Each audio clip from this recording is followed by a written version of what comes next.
What is going on, everyone? It's Justin here, and today I've got a bit of a different video for you, but I feel like some of you have requested it, and that is kind of a look at the daily routine of working from home. So this year's obviously been off to a very weird start, definitely not the ideal year, and who would have thought in 2020 we would be inside in a pandemic for at least the foreseeable future. So in the midst of all this, obviously the worst part is the virus itself, but of course beyond that, there's also the economic implications, and also the fact that a lot of people have unfortunately lost their job as a result of that. But for others, a lot of people are now transitioning to working from home, and it seems like that is going to be what's going to happen for at least the next couple months. As of 2017, the U.S. Bureau of Labor Statistics estimated the civilian labor workforce at about 160 million employees. If 56% of those people are eligible for remote work, that means over 89 million people could potentially work from home. But I'm just going to say this right now, my routine is definitely not the picture perfect one, but it's worked in the past couple years, and I feel like I do have like a couple tips and tricks to share. So I'm just going to give you like a very honest insight. I didn't change anything for this video at all. So for those who are watching this video for the first time, or just as a bit of a backstory, what I do for a living is I'm the owner of a small media company, and primarily we upload and put all of our promotional content over on YouTube, and also the Instagram pages as well are areas where we're able to generate revenue. I know a lot of times the biggest question is how do YouTubers make money, but I feel like there's like many other avenues that are kind of associated with it, and in total in our case we have 6 different revenue streams.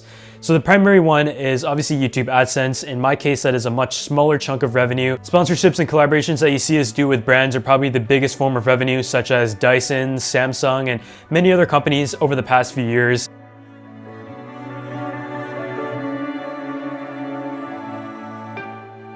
We also generate revenue off of attending launch events around the world, and obviously right now we're not going to be traveling for a very long time, but typically we'd fly to like a tech event where they're launching a product and cover that over on social media as well as video.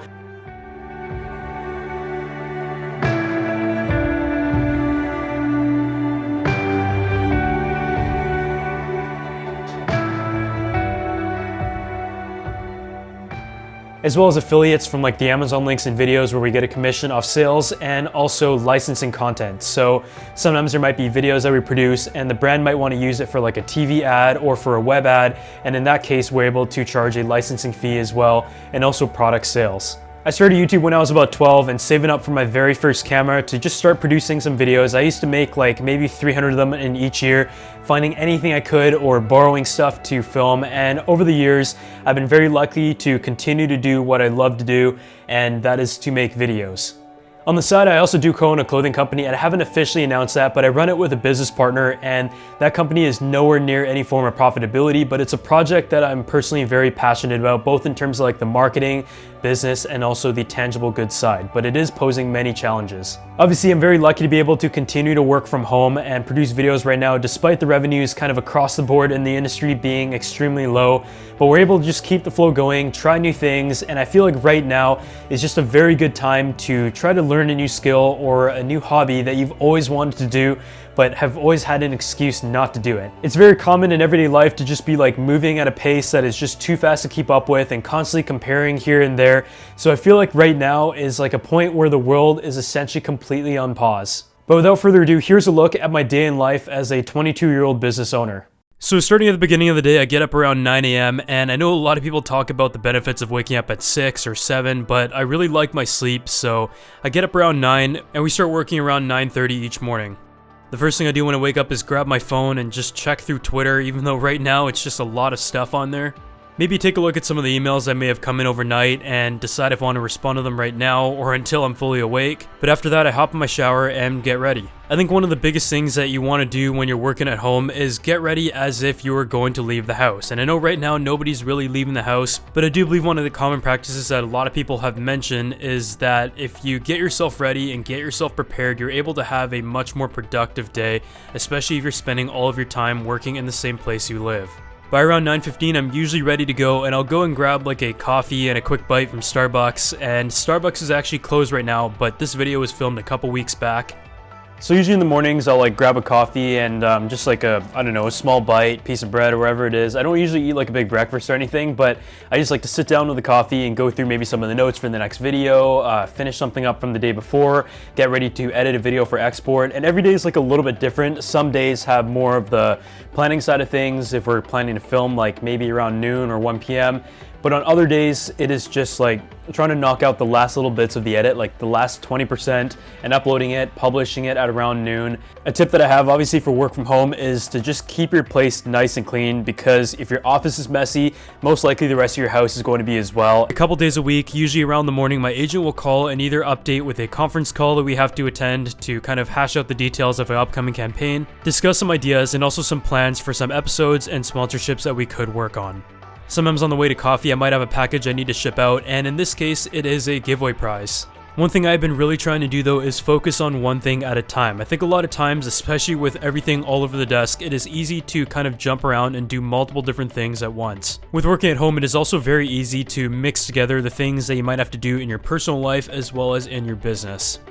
As you guys will probably see later though, I edit most of my videos at night, and in the morning it is usually just a final walkthrough or just some tune-ups that we may have to make, and also finalizing the thumbnail as well. I work with a graphic designer named Gio who is based in Italy, and most of the time we communicate in the evening on my end, and by the time I wake up in the morning we'll have a few drafts to review. I try to have the final edit and revisions done by around 11:30 for a 1 p.m. publish.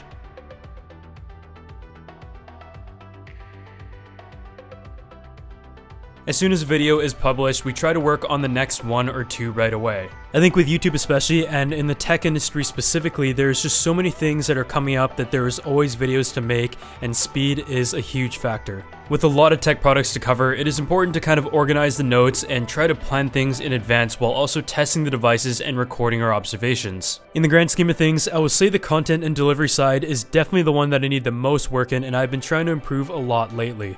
As soon as the notes are done, we go and start to set up all the equipment, including the microphones, the sound panels, the camera, teleprompter, and everything. When I am in town and not traveling, most of the videos are filmed in the office or living room, and I also use my parents' basement occasionally as well. But because everybody's staying at home right now, I decided it would be safest to just film in my place and not go over to my parents' house.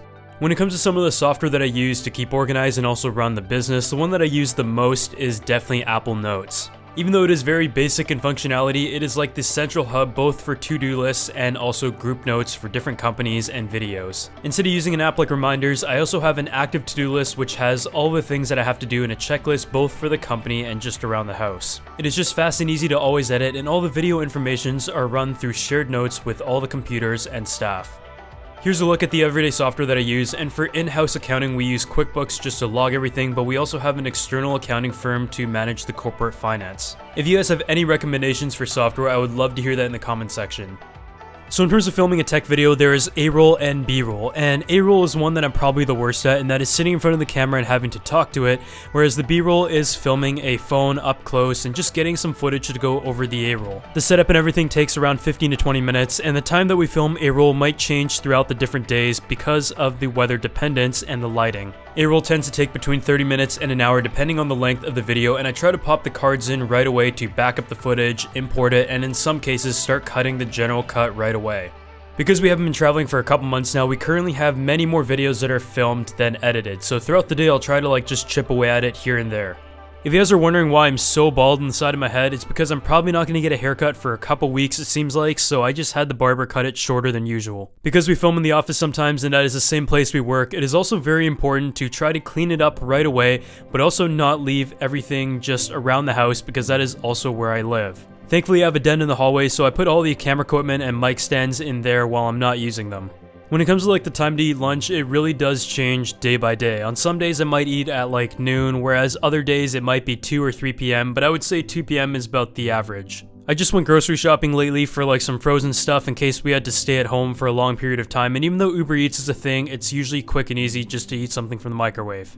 So we're going to give that a couple minutes, but the next tip that I have is trying to establish a real lunch schedule, and that is something that I'm really trying to work on. Usually in the workplace, it seems like it is set at a certain time of day, and one YouTuber in particular that I noticed was very good at finding a lunchtime and sticking to it was Austin Evans when I was at his office in LA. This can be built into your discipline if you're really good at timing and planning things and how long they take, and ensuring you finish at a certain time of day to be able to have your lunch break.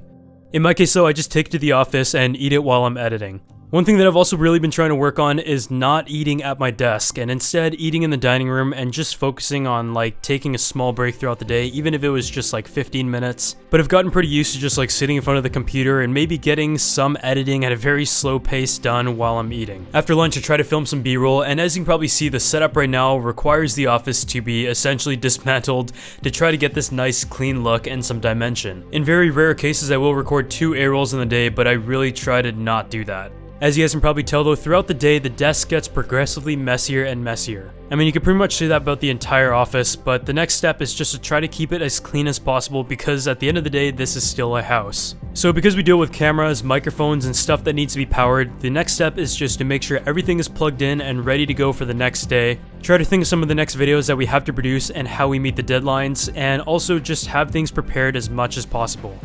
Because we are Canadian, my employee and I usually start to play NHL at around 5 PM. We'll just like game every single day, and it definitely gets really addicting.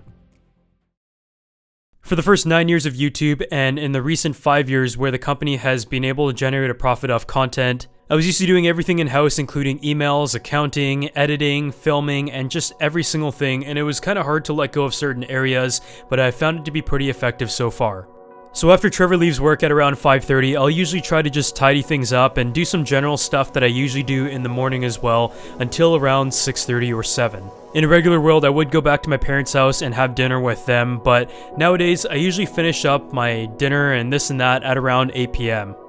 From then, the editing of all the videos is done in the evening. I just find it much easier and a much better use of time because all the editing is done by myself, and when you have a full-time staff on site, it is better to work on things that both people can work on. I also find that having like a dark setting is much easier to focus and also color correct your videos.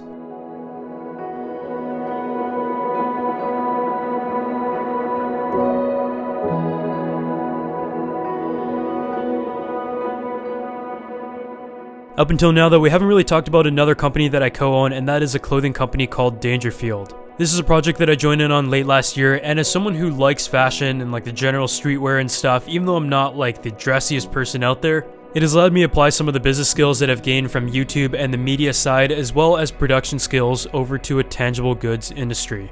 Obviously, I am realizing a lot of the challenges involved coming from a intangible good industry such as marketing and sponsorships. So usually a couple times a week, we'll check in with the business partner, and in some cases we'll meet in person to discuss some of the plans as well as check the status of samples and packaging. A lot of the stuff is made in BC, and we've also sent some of our clothing to NHL players and also NBA players recently. I'll definitely be talking a little bit more about this project once I'm ready to announce it. The next video that I'm working on today though is the Porsche Taycan review, and this is one of my favorite videos that I've made to date because it was made in collaboration with a lot of friends, and a few of which work in the film industry.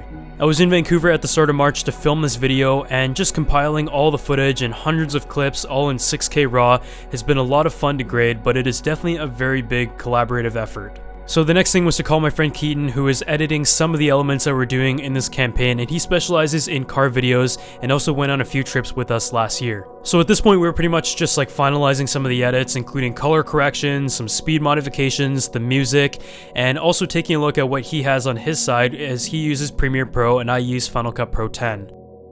I think for people who create a lot of YouTube videos, you can definitely kind of relate to this. It is the fact that a lot of times you feel like you're caught up with making a ton of videos, and you almost forget to make videos that you personally really enjoy and want to spend a lot of time on. So for me, filming cars and also co-owning the clothing company is kind of like a passion project that isn't really to make money first, but instead just kind of build my skills and also expand the portfolio.